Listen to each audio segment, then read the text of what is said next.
en la página nuestra figura hasta, digamos, el mensual y el acumulado hasta noviembre del 2018, pero recientemente, digamos, un dato bien fresquito, ya tenemos el dato de diciembre y el dato que nos cierra el 2018. Y paso a contarte, en diciembre de 2018 tuvimos una inflación en Bahía Blanca de 2,2%, un poquito menor, levemente inferior que lo que fue noviembre, que fue 2,5%, pero claramente en los últimos 2 meses ha habido un cambio en la tendencia alcista de la inflación. Recordad que en octubre habíamos tenido un pico de 6%, una inflación enorme, súper alta, y que por suerte sobre los últimos 2 meses del año se revertió y bajó. Digamos, es un dato alentador y que nos da un poco de respiro, pero bueno, atrás de ese 2,5% que es lo que nos está dando, atrás de eso significa el impacto muy alto de la recesión que estamos padeciendo, ¿no? Y también, digamos, el total entonces, el acumulado del año 2018 lo lleva al 44,1%, María. No, 45,1%. 45,1%. 45,1%. Eso es lo preocupante, ¿no? Más allá del descenso en los últimos meses, el acumulado. El acumulado es enorme, digamos. Si uno va hacia atrás, recorre siempre a la historia hacia atrás, uno siempre tiende a comparar.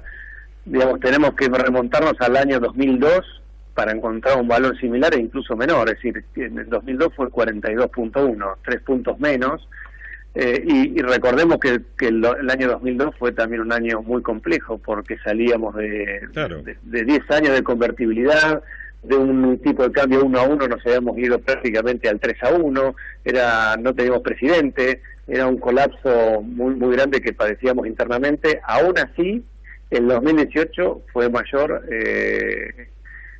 ¿cómo se llama? Índice de precio del consumidor. Incluso desde que el CREVA mide la inflación desde el año 1996, el año pasado fue el más alto que hemos medido.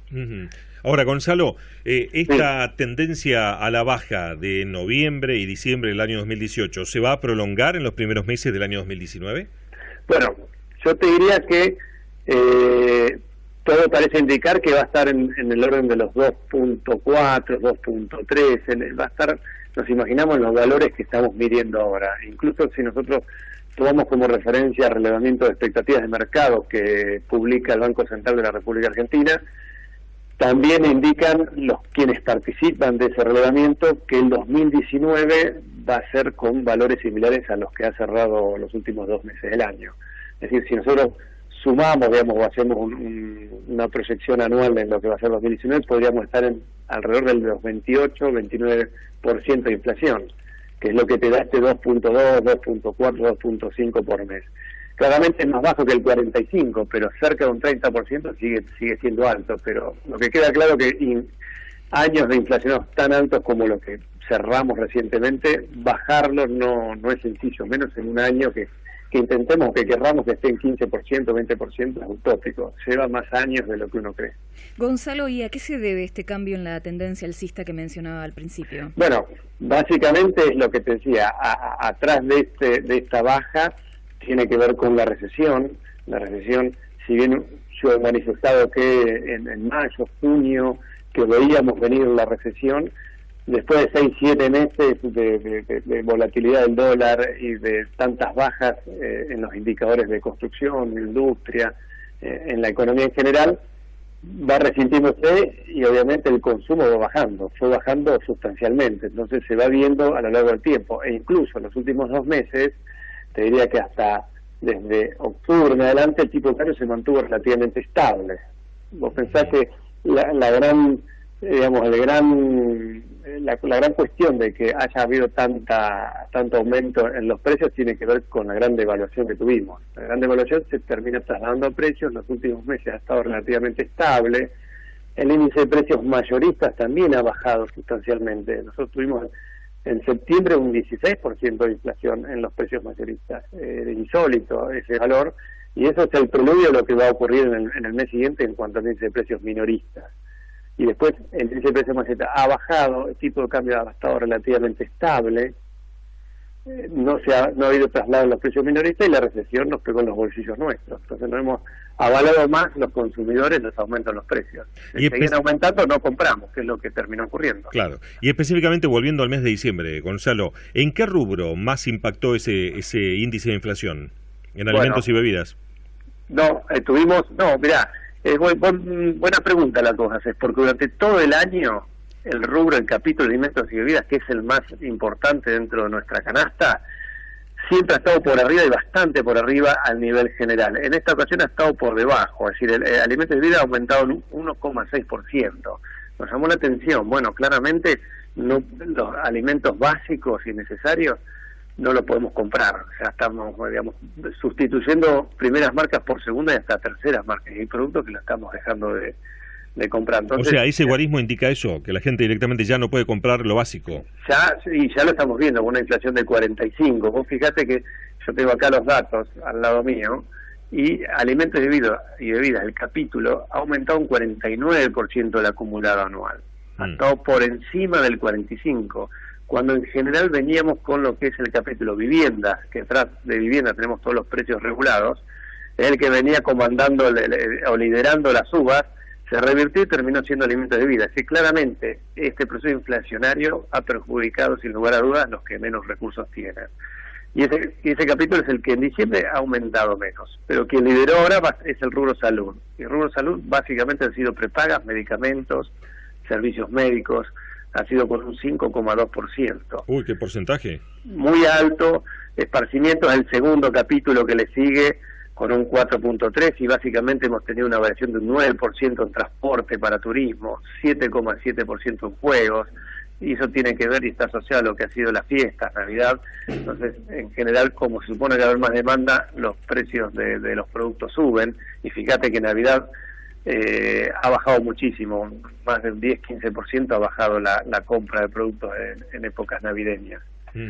Y después equipamiento y funcionamiento del hogar ha sido el tercer rubro, que creció casi 3%, y básicamente lo que tenemos ahí son detergentes, limpieza de ropa, aparatos de radio y televisión, etcétera. Pero alimentos de bebida, como te digo, es el que ha estado por debajo del 2,2%, y dentro de ese capítulo lo que más ha aumentado es pan envasado con casi 12%, frutas secas y en conserva un 11%, golosinas un 9%, leche fresca un 8%. Así es como se ha ido distribuyendo los aumentos. Qué cosa rara el guarismo, ¿no? De diciembre del año 2018, 2,2%, cuando siempre diciembre fue un mes complicado desde el punto de vista de la inflación. Sí, en general, yo lo he mencionado también, noviembre es un mes que en general es bajo y diciembre sube, y básicamente por lo que vos decís, es el último mes del año, están las fiestas, hay gente que ya prepara sus vacaciones, están los aguinaldos, etcétera, pero evidentemente ha terminado un año que ha sido bastante complejo a materia económica, es decir, ha colapsado, ha terminado muy mal diciembre. Incluso fíjate que el fin de semana previo a este que acaba de pasar, con lo que fue Reyes, uno esperaba también levantar las ventas y sin embargo no fue así. Creo que hubo un 13% de baja en las compras, y un boleto, digamos, una compra por medio de 13 pesos, de 300 pesos, perdón. Es decir, es muy bajo, ya los bolsillos no están dando mucho. Gonzalo, de todas maneras, se dice que Reyes fue mejor que Navidad, ¿no es cierto? Sí, se dice, pero digamos, posiblemente sea mejor en cuanto a facturación, digamos, en cuestiones nominales. Relativamente no creo que haya sido mejor, es decir, se vende, se prefiere el efectivo, se prefiere incluso alguna promoción porque se necesita caja, pero después habría que ver si la rotación de productos ha sido mejor que la del año pasado o mejor que Navidad. Eso todavía no lo tengo muy definido, muy en claro, pero bueno, evidentemente han sido las dos fechas que uno espera levantar las ventas. Si bien ha tenido cierto movimiento, han sido menores que cuando comparamos a Reyes del 2018 y Navidad del 2017. Y para el 2019 se habla, por lo menos algunas consultoras privadas hablan de un 30% de inflación, ¿puede ser? Sí, es eso, es lo que yo te mencionaba. Digamos, algunas consultoras privadas mencionan esto, el REN, famoso, que es un dato oficial del Banco Central, donde se consultan más de 50 instituciones privadas y públicas, hablan de entre un 28.9 o entre un 28 y 32, 33%, que podría variar así en esos rangos, siempre y cuando el dólar se mantenga como está. Vos pensás que en abril, principio de abril, no íbamos a imaginar nunca que de 20 se iba a ir a 40 a fines de agosto el dólar. Entonces, mientras mantengamos el dólar estable como está y no haya ningún cimbronazo ni del sector externo, e incluso habría que ver a medida que nos acerquemos a las elecciones qué disturbio puede haber en la economía. Esa es la inflación que uno espera. El tema es que el 2019 ya arrancó con guarismos a la suba, ¿no? En Bahía Blanca, por ejemplo, ya en breve se va a implementar el aumento del combustible, aprobado el viernes por el Consejo Deliberante, más los incrementos en los otros servicios. Sí, no solamente en Bahía, sino también en Nación. Sí, ya, fíjate que ya se va a haber aumentos en energía, y ni bien lo manifestaron últimos días hábiles del año pasado, el propio ministro renunció, presentó la renuncia, es decir, va a venir complejo también. Digamos, tener una inflación del 30% o 32% es una inflación alta todavía, y habrá que ver qué es lo que va a ocurrir en el resto de los sectores, sobre todo el sector exportador, lo que va a ocurrir con el riesgo país, que si bien bajó unos puntos, todavía no está asegurada la baja absoluta. Va a haber que analizar bien lo que son las recomposiciones salariales, porque hay algunos que ya estaban cerrando en 22-23%, que era la inflación esperada, y ya estamos pensando que va a ser cerca del 30%. Es decir, digamos, queda un año complejo todavía.